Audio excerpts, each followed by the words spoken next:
Hello and welcome to the post AEW Revolution C2E2 weekend. We are Man, tired. it was so long, so great. It was awesome. Um, So the event started on Friday.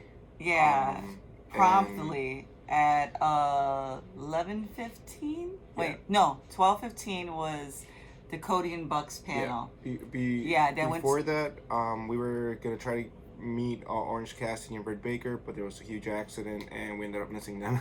Yeah, you guys So just going to the expressway to the McCormick Place in yeah, Chicago.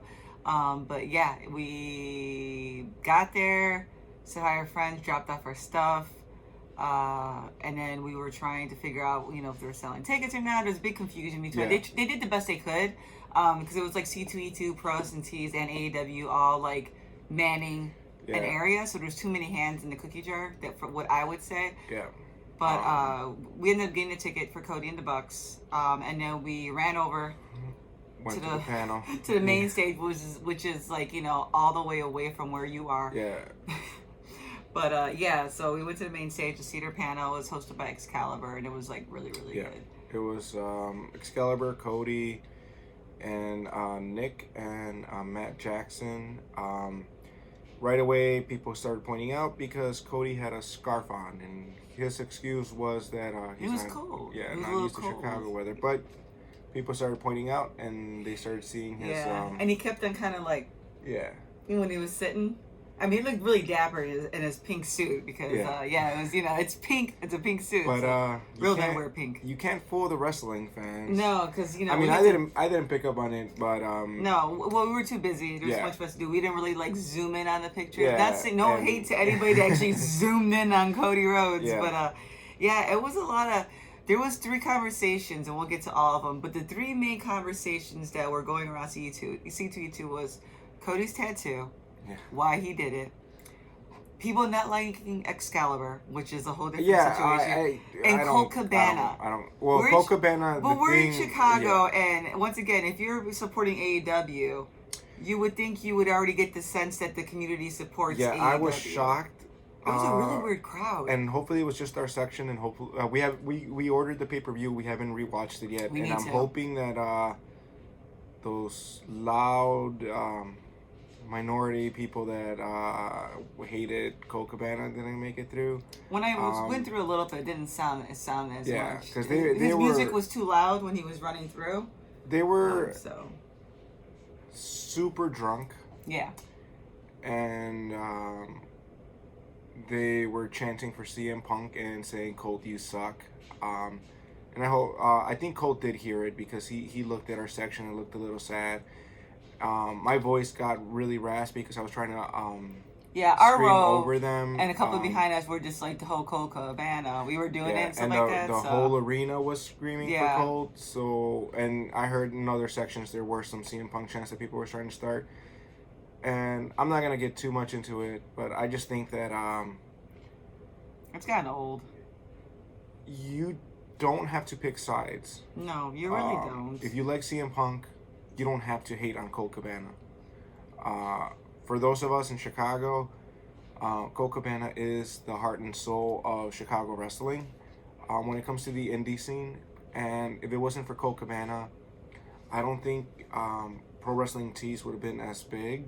He pushed. He for hustled. It. He Yeah. was like the hustler before the hustle began. And he helped it grow to the point where it is now because just by promoting it and getting indie wrestlers to join in. I don't know if you guys know, Pro Wrestling Tees was kind of like a way for indies to be able to sell merchandise online, get T-shirts made. Yeah. He kind of pushed it Yeah, and everything. and he. Well, pushed I it a guess lot. he was the hustler before the hustling became like mainstream. Yeah. Yeah, like it became like a thing with like the Bullet Club and the Bucks and everybody and doing the merch and going to Pro Wrestling Tees and standing in front of it. Like And- before all that, it was Colt Cabana. And And everybody, I mean, you guys can hear the stories from everybody. He's a super sweet just guy. listen to his podcast. Yeah, super sweet. But yeah, going back to everything. Yeah, so that happened. We went to the panel. They talked a little bit. We'll talk. One the funniest part I think about the panel that I liked is how they kind of made fun out of Kenny a little bit. Like Cody loves Kenny, but he doesn't like him sometimes, because Kenny wants things like when it's the wrong time frame. Like you have a week before Double or Nothing, or a couple of days before Double or Nothing, and he wants the giant poker chips that they were there, and he got slammed down by Mox, and it cost like $7,000, he said, and it could have originally cost like half the price if he would have just like, hey, maybe put some thought in it. Same thing with the glass table that Mox put him through. Same thing with the barbed wired broom. Everything comes at the last minute, and it's like you could picture Kenny sitting there like, you know, what should I actually do to mess these guys up and actually annoy them a little bit? Which made me like Kenny more because he's chaos and he's always thinking, and all of a sudden the best ideas. But it always works. But the best ideas sometimes come at the end. Yeah, I mean, you can't plan for things sometimes. Coming from a creator, I know when sometimes it's right at the due date where you're like, oh my god, this is awesome. So yeah, it made me connect a little bit more with Kenny on that. Yeah, I liked it. The panel was great. It talked about a couple of other things. How they started off. Yeah, I think you guys could stream it on C2E2s. So yeah, definitely check it out. They had the full panel there. It was good. But yeah, so we went back down there. We got to meet Cody and the Bucks. Super sweet, as always. They remember me from Champagne, which was great, because I didn't think they would. If you guys don't remember, a couple of months back, I was they called me out for my birthday in Champagne, and I got to pin Brandon Cutler. And Tony Khan was my ref, and it was great. And then I did a surprise roll-up because Kenny made me. But yeah, I got to see Brandon Cutler there. I never got a picture with him that day, and that was great. He totally recognized me, and he was a totally sweet guy. The bit he does for people, everybody needs to understand that he's getting better. Look at his dark matches. He's gonna get better. He's gonna get a win. He's already wrestling way better than the first time he came out, which people gave him shit about. But his costumes are so good, and he has a following, you guys, and you know, he does a lot for fans. I mean, just doing this bit for as long as it's gone. The Dungeon Master will rise. He will rise. He will be the master of the dungeon. Eventually, he will get enough experience to level up. Yeah. And he'll get some better roles. And he'll do fine. But and then you met Trent. Trent was walking around. See, that's the thing I want to talk about. AEW people are super nice. Super great. Very engaging. Like Leva was walking around. Even Tony Schiavone. Tony Schiavone didn't want to give pictures or autographs to people. He didn't want to get in trouble. So there was some couple people ended up snagging some. Yeah, but he didn't want to get in trouble. But he was still super nice. Yeah, super nice. He was really polite, like saying like, "Hey, nice to meet you. I'm sorry I can't do that. But it's okay because there are politics behind it. Yeah, some people met Aubrey. Some people met Sammy walking around. Sunny Kiss. I also got Santana Ortiz came out. Leva Bates. Yeah, Leva Bates was there. So we got a couple of just quick freebies, which was totally nice. Trent came out in the arena too. We saw them coming out. But yeah, it was great. And Trent was hanging out with the Dark Order, which was funny. Yeah, Grayson and everybody was out doing their thing with the other two guys. Yeah. I always forget their name. Feel so bad for that.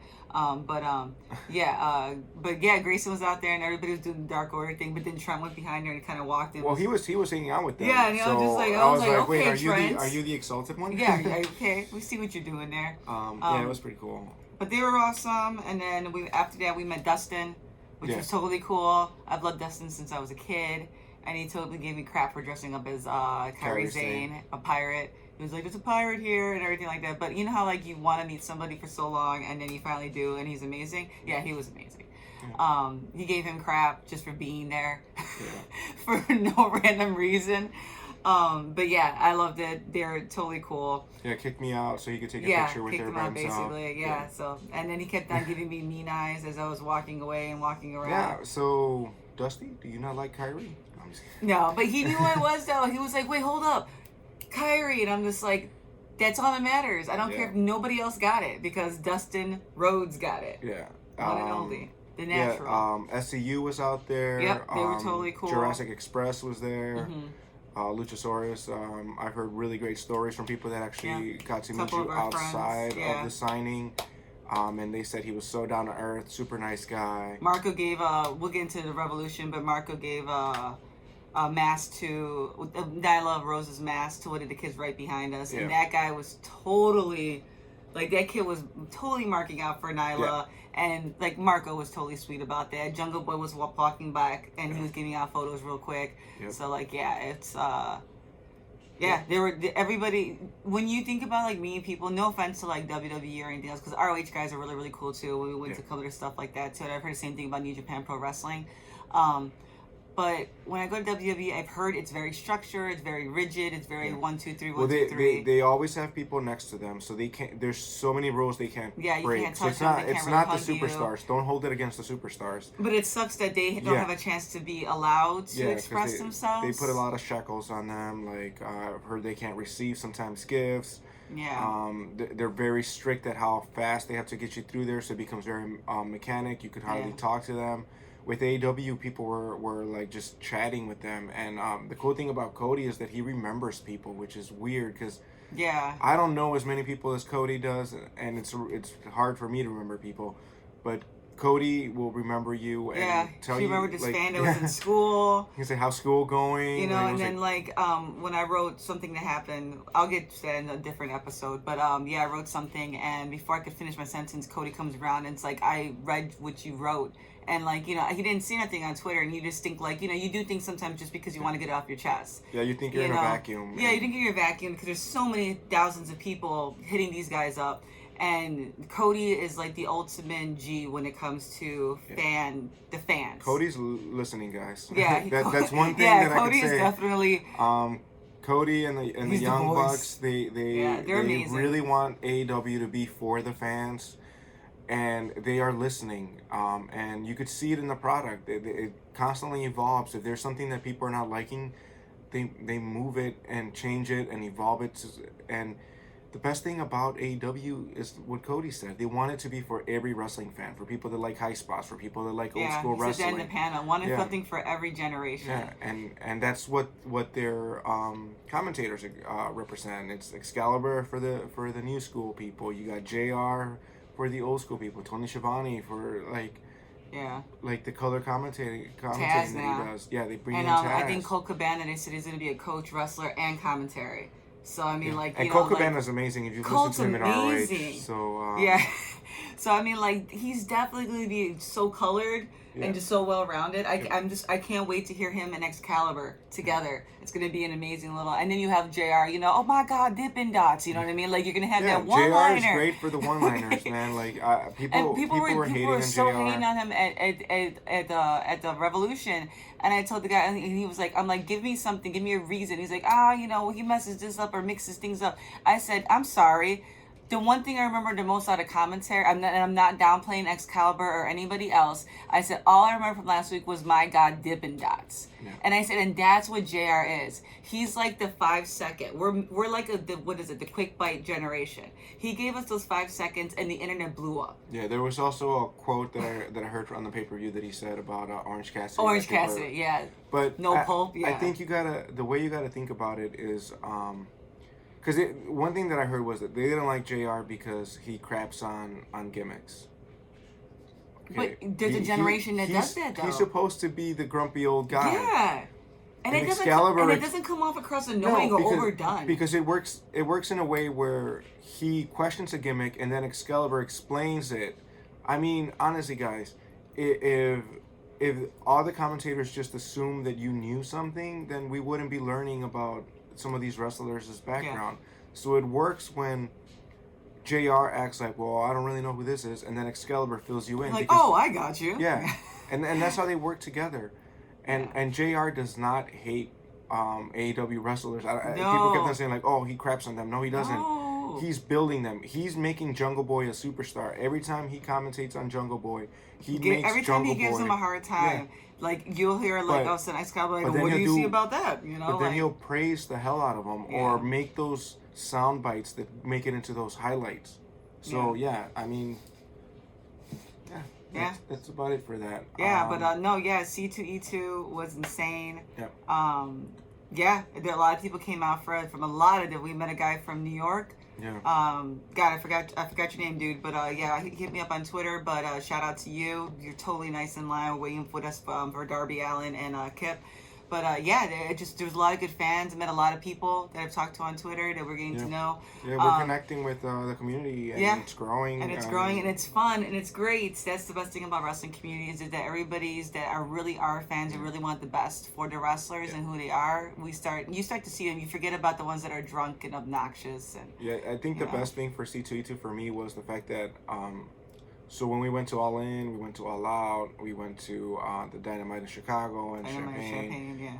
We were seeing a lot of older people. At C2E2, we started seeing a lot of kids, and then at Revolution we saw a lot of kids. That's what you want to see. So yeah, it's growing. The fan base is growing. This community is growing, and it's awesome for AEW, and it's great. That's when you know it's healthy because it's like, yeah, we're here. Yeah, we have the money, but you know who wastes a lot of money? Kids. Yeah.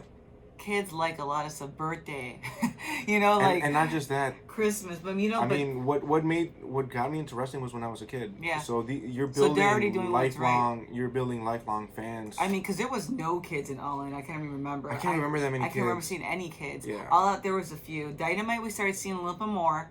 But man, C2E2 Revolution was crazy. Yeah, yesterday's event on Saturday was really great. We saw a lot of kids. Kids cosplaying as their favorite wrestlers. Yeah. It was great. Yeah. I think AEW is finally breaking through. Dynamite is helping these guys reach a whole new audience. Yeah.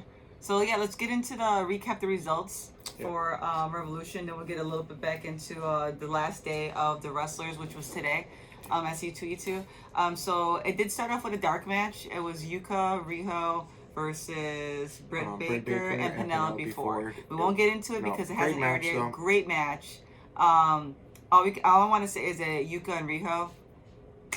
Yeah, they matched up. But we'll leave it at that. Yeah, we'll leave it at that. We'll move on to Revolution. Great match. But so it started off with the buy-in, which was the Dark Order and SCU. Everybody knows that there's been some stuff with the whole, the Exalted One. They started off with a little bit of promo package that Scorpio Sky and Frankie did not want CD coming out with them. They didn't trust him. They were concerned. But yeah, this match came out. The Dark Order came out strong. I thought this was one of their better matches. I thought this was one of their better matches. Yeah, they had a better match during Dynamite, right? Yeah, I can't think of. Yeah. I remember when I saw it, I was like, wow, I think we talked about it in one of our episodes. Evil Uno, though, I mean, I know he's been getting picked on, but he trimmed down, and he's gotten a lot faster. He's a lot cleaner in the ring, too. But unfortunately, the best parts of this match happened post-match. Yeah. So what happens is that the Exalted One, you think it's going to be the person coming out, comes out with a cape. You guys watched it. Yeah, I mean, you could I don't know how it was on TV, but we automatically knew it was Christopher Daniels. And just because it was just his walk. His walk. Yeah, he came off with his walk, and you really didn't see his face. It was just his walk. His chin and all. We were like, yeah, okay. It's CD. So hopefully it came out better on TV. Yeah, so CD came out to assist them because then the rest of the Dark Order came in to gang up on Scorpio and Frankie, and then it happens. Boom, boom. Yeah. The music drops and Cole Cabana comes out. And then I lose it. He loses it. Our section we had a little section going on. We all lost it. Except for the row in front and the row behind. There was about maybe 10 people out of 7 rows, 8 rows that we were. Yeah, but it's that loud. They were loud though. They were loudly stupid. It's the loud minority that kind of. It was great to see Cole Cabana. I love that guy. That guy, he's infectious when he comes out. But unfortunately, if you guys watched it, the Dark Order did pick up the defeat on SCU. But it was a decent match. Cole Cabana, that was probably the highlight of that one. I think that's the best part from that match was the fact that we found out today has been confirmed. Cole Cabana has signed with AEW, so Cole Cabana's all elite. So Cole Cabana, and we had we already mentioned Archer, right? Yeah. Okay. So then we got Jake Hager going against Dustin. Yep. So he came out really quick with QT. And that was also announced that him and QT would be doing some sort of permanent tag team. Yeah. I forgot something natural. I forgot what it was, what they actually call it, but which is I don't think is a bad idea itself. No, I think they've been. I liked how Dustin was kind of rotating though, because you kind of saw different sides to his athletic skills. Because QT and Dustin wrestled, I think it was couple weeks ago. Yeah, I can't remember too much stuff. Yeah, but they have good chemistry. But supposedly Brandy is going to be her manager. Yeah. This match, I wasn't so thrilled on it. There was, I mean, see, my thing about it, I didn't mind Jake Hager's girlfriend, whatever, wife, fiance, that came out. He was macking on her. That's what got me. Like, this guy was playing, he has a t-shirt, angry Hager, hungry Hager, sleepy Hager, no emotion. And all of a sudden you turn on this switch and all of a sudden he becomes like party boy, like playboy. Yeah. And it was kind of threw me off a little bit because I kind of liked how he came out like MMA, strict fighter. I mean, yeah, she didn't add to the match. She didn't add to it. It was just weird. But... and then people had problems with Dustin when he force kissed on her. They were just like, it's 2020, is that cool to do? But then again, it's a throwback to old wrestling, and it's Dustin. He did that a lot when he was. And guys, he had permission from her. He had permission. This thing's scripted, guys. Yeah. It's not like he went around the convention and grabbed somebody. So, what did you think about this match? I didn't really like it. I didn't like the way it ended. Here's the thing. It's going to be weird talking about Revolution because the way that our seats were, we didn't get to see a lot of the action outside the ring. And there was no screens by us. The Wintrust Arena.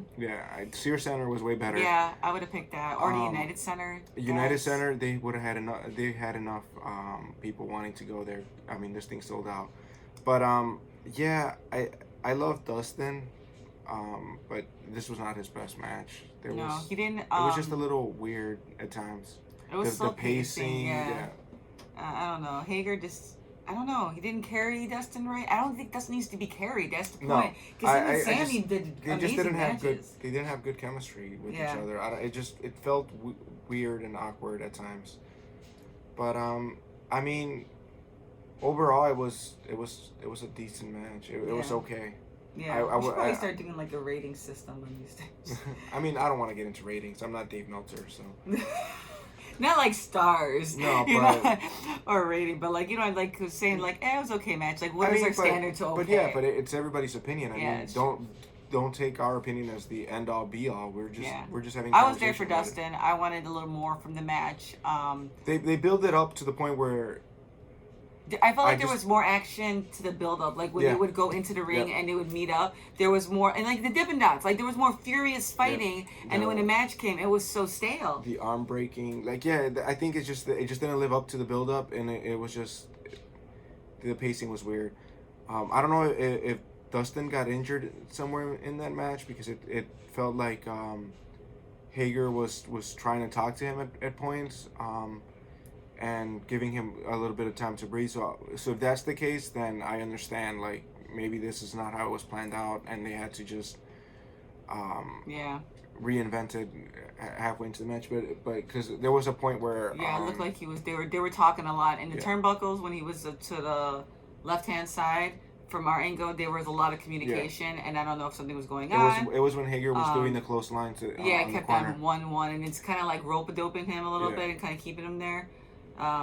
So hopefully Dustin's okay, and because he kept on like going back and then pulling him. Because I know those two will give us great matches, and maybe they just had an off night.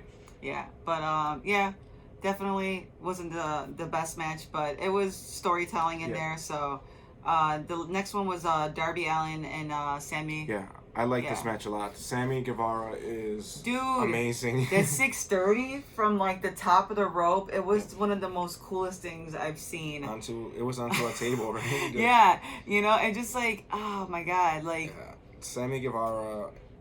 I think he is definitely getting better. Like this, there's people. This is why they need a mid card belt, because there's people like Darby and Guevara, that are like so good and they're getting better.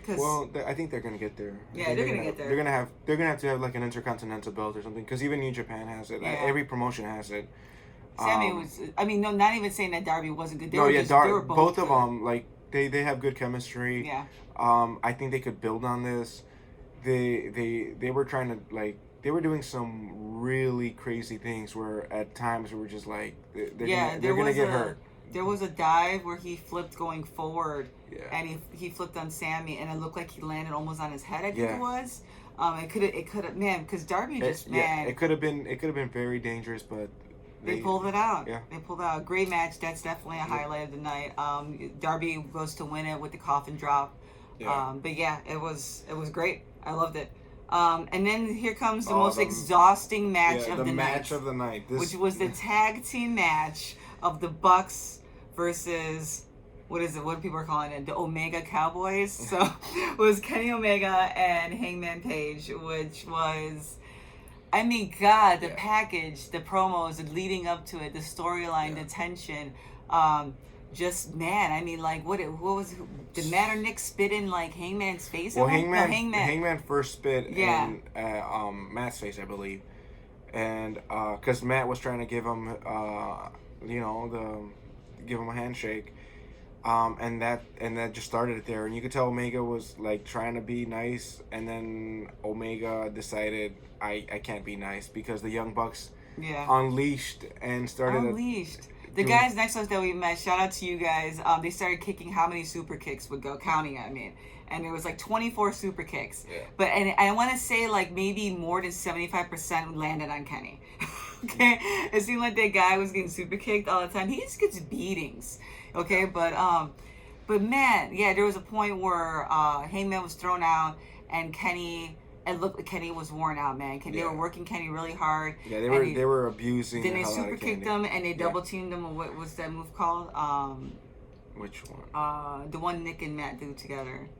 The Meltzer driver. The Golden Trigger or something like that. No. Oh no. Are you talking about the one that Ibushi and Omega do, and then Matt and Nick? Yeah. Yeah. They hit that, and then Matt goes to cover Kenny, and he kicks out in one. Yeah. And then that starts, he's pissed off, yeah. And that turns him into like the Mega Terminator, the Mega Cleaner, the bout machine comes out, and he rallies. And then they started beating the crap out of Matt's back. Like oh, man, yeah. You guys have to watch this match. We can't go point by point. It was 30 minutes long, match. It was 30 minutes, it was like a little over 30 minutes, the minute they said they called time, and then it was maybe like 4 minutes later. But then Hangman does the one wing angel, and everybody lost it. Oh my God, yeah. There was and just then so much. You have an indie taker in the ramp. Yeah, there's just so much stuff. This match was amazing. I don't see how. I don't see how any top this American match. Promotion could top this match for the year. This might be match of the year. It was just amazing. I don't know if I'm overhyping it because I was there and I was feeling the energy. I agree with a lot of the stuff on but it was great. It was like, I'm getting excited just thinking about the match, and I know we're gonna watch the pay-per-view again. And that's what I'm looking forward to, watching this 30 minutes again. But man, going back, a lot of AEW fans say there was like a one match if you want to show somebody wrestling and you want to show them AEW to showcase what they had, and it was the fight versus Cody versus Dustin. Yeah. It was always like that one, that match. And then people were saying it was the match between Kenny and Pac now. With the Iron Man match. I can't wait for their DVDs. But the DVDs, this match, if you have a friend that's on the fence, or if they have a horrible taste in their mouth from last Thursday, we won't talk about that, but they got this taste, this salty taste in their mouth. Oh, Goldberg. Yeah. Goldberg, and they can't figure out if they want to give up on wrestling. Show them this match, because from start to finish, it was insane. Because even at the finish line, when Hangman was at that rope, I thought he was going to buckshot over it and kill Kenny Omega. And I was going to cry because I'm just like, no, not yet. Whatever you're going to do, don't do it yet. But it's very interesting to see where this is going to happen, where this takes them, what the BTE is going to look like, what Dynamite's going to look like, and who's going to be the next contender. So who's going to come out after this. But, God. Yeah, this match is amazing. This match was worth the ticket price. Yeah. So exhausted after this, dude. Everybody looked like they were just spent. Yeah. Which kind of sucked for Nyla and Chris Statlander because they had to follow that. Yeah, they did. But we were still loud for them. We were loud for Nyla. Hopefully it came out on the TV. And we do love Chris too. Yeah. We were trying to stay loud because it was unfair that they had to follow such an amazing match. This was a decent match. There was a few hiccups. And I don't know if it was just maybe because they haven't really done too much together. Yeah.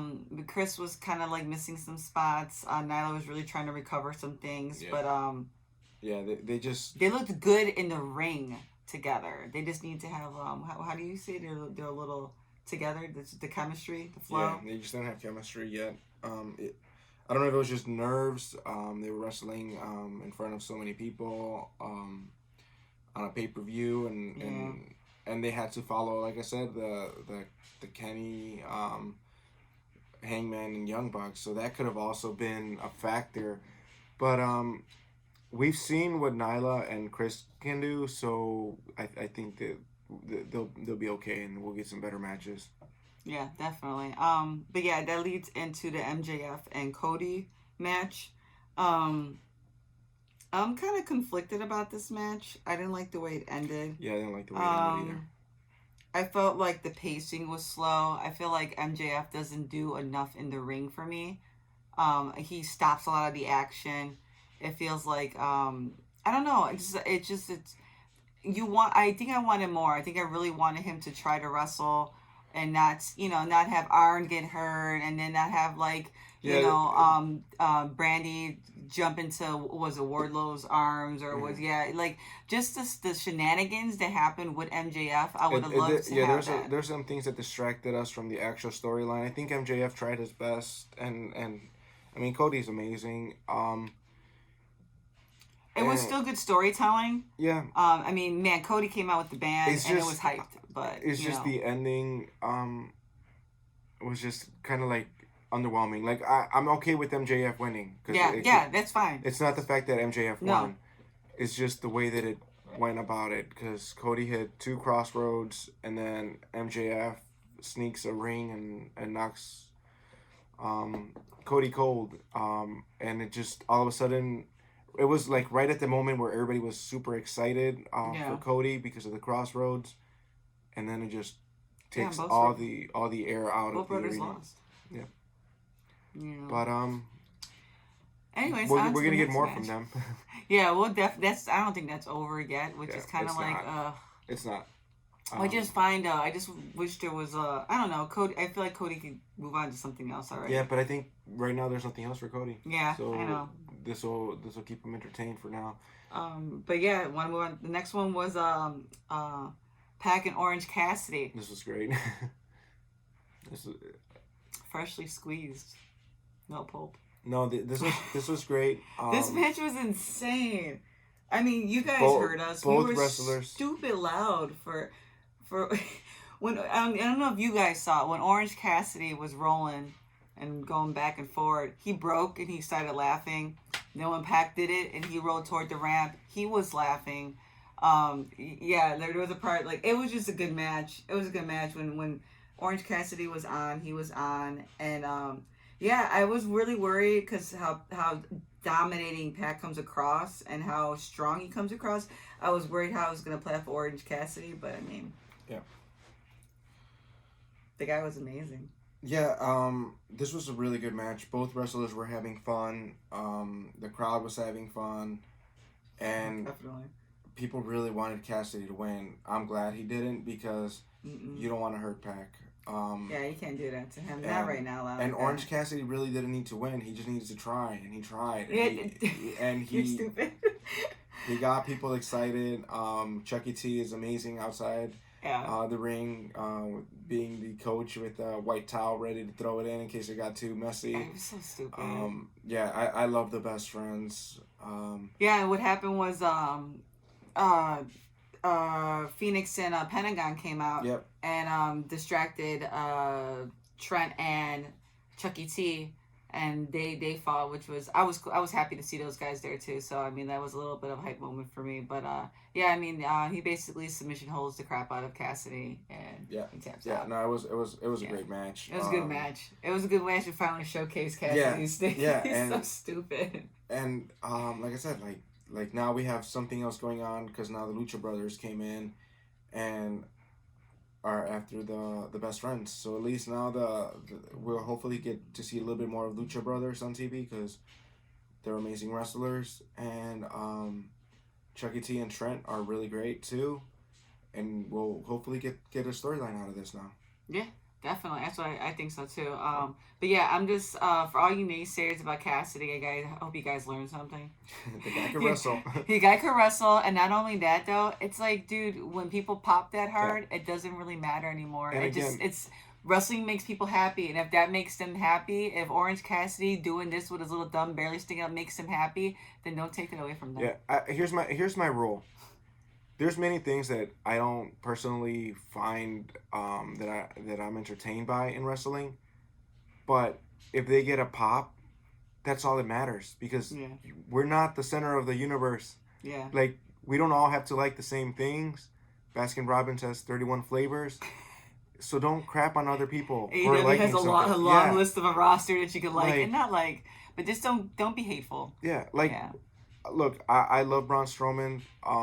As a person, I've heard a lot of great things, and he tries and he does a lot of good things in the ring too, but he's just not my cup of tea.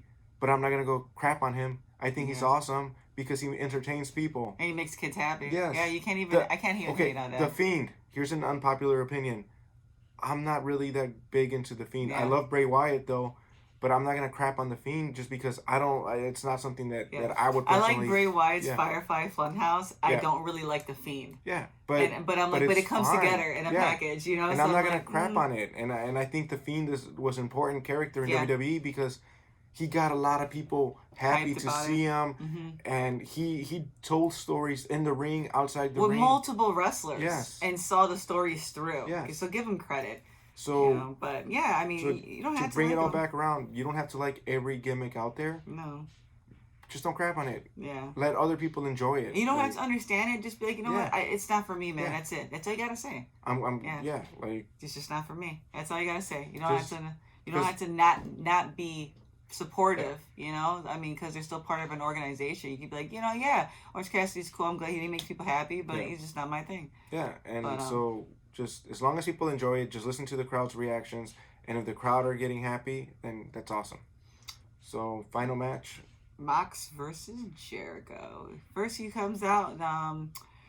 Mox comes out, comes to the ring. Jericho comes out, but he has a choir Yeah, singing Judas. the entrance was amazing. But yeah, that choir was lit.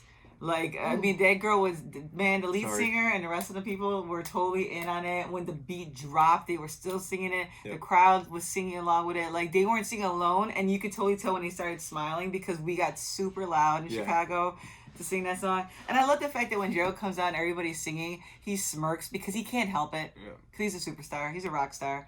The match was great. Yep. Jericho came out with Santana Ortiz, which is important to remember. He came out. They were back and forth. A lot of people give Jericho, crap for being older, for being a little shit. He slimmed down. He was more defined yesterday. Not even just that though. I feel like I was telling the guy next to me, I'm like, I would have maybe preferred this to be somewhat of a hardcore match because the matches he has with like Naito and things like that are a little bit more well-rounded, and I think Mox and him could have handled that, and maybe it would have done a little bit more. It would have been maybe a higher tier of like what we expected when we saw the Bucks in them. I think the story could have done a little bit more, because at some point you saw Jericho's age, because it's gonna happen to everybody. You did see his age. Mox was going to beat him. Santana and Ortiz. No, actually, a lot of people thought Jericho was gonna win because I didn't think it was. we talked about it in the last episode, and we both agreed Moxley was leaving with the belt. Yeah. But a lot of people we were talking to kept on Yeah, thinking the lot of Jericho people was at gonna win. C2E2 thought that Jericho's the best option to carry the title. But for I think the match was great. I mean, a hardcore match would be great, but I think that Moxley doesn't need to just be boxed into hardcore matches, and I'm glad that this wasn't a hardcore match personally. Really? Yeah. I don't know. I feel like when Jericho had a couple of big spots, like when he did the hold on him, the walls. He did a code breaker when he grabbed the camera. A few things. I felt like Mox carried the match a lot. And I felt like that's an unusual thing. Having seen him do other stuff in New Japan. That's the only reason I said that. Yeah, after seeing some of those amazing matches. But not to say that he's not going to get a title shot. What's it called? He lost, I and can't I even forgot think right now. yeah, I know, I'm so tired. But rematch. Oh, yeah, a rematch. Whatever championship was. Yeah, but I mean, who's to say what they take on that one? But Yeah, it's just. it was a good match though. It really was. I still can't even hate on it that much. I still like No, it. it was a great match. Because I know Moxley's probably gonna end up going against some other guy, and it's gonna be hardcore. But I just don't think that he needs to be doing too many hardcore matches. No. But it needs to be hardcore too. Like, it didn't have to be the Kenny Omega Mox. I'm No, not saying like that. Yeah, like, I know, but you know, still, like, I thought it was a decent match. I thought it was a great match for the story that it was told, and seeing the emotion of John Moxley after he won the belt. that was really cool. That was nice. It was awesome. Shout out to Aubrey for her shim sham, her little move when she ejected And Santana Ortiz, pissing off a bunch of smarks online. Yeah, because she was just look at man. Don't hate on Aubrey. Yeah. Everybody loves that girl. Same thing with it's a Cassidy thing. If you don't like her, just whatever. She is put over. You can't take her under anymore because she's so damn over. She's in the stratosphere. Jericho loves her, Yeah. and that's why Jericho always wants her to be the ref in his matches. Because he likes to pick on her, and she doesn't take it. I love her. So like we said so many times already in this episode, if it's not for you, that's fine. Just don't crap on it. Yeah, but Mox wins. Mox goes over. Mox does a great speech at the end. He's definitely in his feels. Oh yeah, you could see he was overcome with emotion. Yeah. So his whole journey, like it just came out to being like if you think about the whole Dean Ambrose thing, and him leaving WWE and going into AEW and bringing John Moxley into television and overcoming what kind of like that stench that he felt after the creative route that WWE was making him go. Yeah. So it was awesome. I mean, you saw his quote. You know, he was saying it's been one hell of a year, a hell of a road. He said that the title belonged to the fans that drove AEW, and he said that, they had a conversation to bring pro wrestling back. He keyed that pre-pro wrestling. It wasn't because entertainment. It's not sports entertainment. Yeah, pro wrestling, and he's saying that's exactly what it done. He overcame with emotions. We have some great photos. If you look at our Twitter, we'll put a lot more on Twitter coming up. It's just time, man. It's been so busy. And we need to speed up this episode. Yeah, I'm sorry it's a little long, but yeah, besides that, Moxley was completely trashed looking coming into C2E2 today. Tired, had his gash on his forehead. Yeah. Still totally amazing, taking more people than he should have. Super nice guy. He was totally cool. They only had an hour because he had to go catch a flight, but he tried to squeeze in as many people as he could. Yeah, he was so nice. We met Nyla. Nyla was awesome too. Nyla liked my shoes. Yeah. She was totally cool about it. Nyla was a great she was person totally to meet. Awesome. We met Darby. Darby, super nice. Totally nice guy to meet. He was totally in character Kip too. and Penelope. Kip and Penelope are great together. Yeah, we were just telling them how much the intergender match was great. Their flow between those two guys, I can't even stress enough how much I like them wrestling together. So I really hope they do more intergender. Hope Kenny can make that happen. Kenny would be the guy for that. Who else? I think there was somebody. But anyways, no, we'll have. We'll have MJF. Oh, yeah. We met MJF. Yes. Really quick, the story of MJF. So MJF wasn't talking to nobody. He was in that mood again. He was talking to nobody. Well, he did rip up somebody's sign. No, it wasn't somebody's sign. It was somebody's poster they were getting signed. Shout out to my friend Vinny, who basically at Pro Wrestling Tees, who took all these amazing photos. But yeah, I went up there because I'm like, I'm not gonna pay some money for him not to say shit to me. I'm sorry for my language, but yeah, I got really mad. Wardlow. Don't give him up. Don't give him up. Wardlow did something Wardlow super awesome. Yeah. So I'm just gonna say I can't wait to see more from that guy. I love that guy. Yeah, I like him as a heel anyways though. He just has an attractive personality. He's a natural baby face because he did some stuff there where I was like, wait. But he's super nice guy. Super nice. And then he turns on the intimidation and he freaked out fans. Yeah, so that's a good once thing he stood next to MJF, he went back to being the Wardlow you see on Dynamite. But I'm gonna censor what I told him. Basically he was just like, I told him, don't worry, I'm gonna roll out the poster for you because we had a Revolution poster. We got everybody to sign it. He wasn't even moving. He picks up the pen like it weighs 20 pounds, signs it, sticks up his pen to give it to Wardlow, doesn't even look at the guy. And I'm like, dude, is anything in life, why is it an F in life, make you happy? Then he looks at me and says, excuse me, like in that MJF. Imagine him saying that. And I said, does anything make you happy? Then he cuts a promo, which I'm proud of him cutting a promo. And he says, what makes me happy is beating Cody clean, which is like rolls of the eyes. He didn't beat him clean. He said, I beat Cody clean in one of the worst cities ever. Yeah. It was it was good. It was classic. Awesome. I should have told my friend to do a video, but at the time I didn't know I was gonna say anything. I was really scared he was gonna rip up our post. MJF is one of the best promos in the business, and just to get a small little promo out of him was great. Yeah, it was cool. It was definitely cool. So thank you, MJF. You were still trying to be a jerk, but you ended up not being such. You're still an asshole though, but we love you. All right, guys. So we're gonna just say goodbye. Say goodbye. Check us out on our Twitter and Instagram. We'll put up the links on there. We'll have a lot of photos and things from the event and stuff like that. But yeah, give us a retweet, share, subscribe. Yep. Thank you guys for coming out. Hope you guys had a great weekend. And we'll be back for Dynamite. Yep. Really quick though, because I just wanted to say that there's going to be a lot more things coming up. So follow us on Twitter and Instagram for sure. All right. All right. Peace.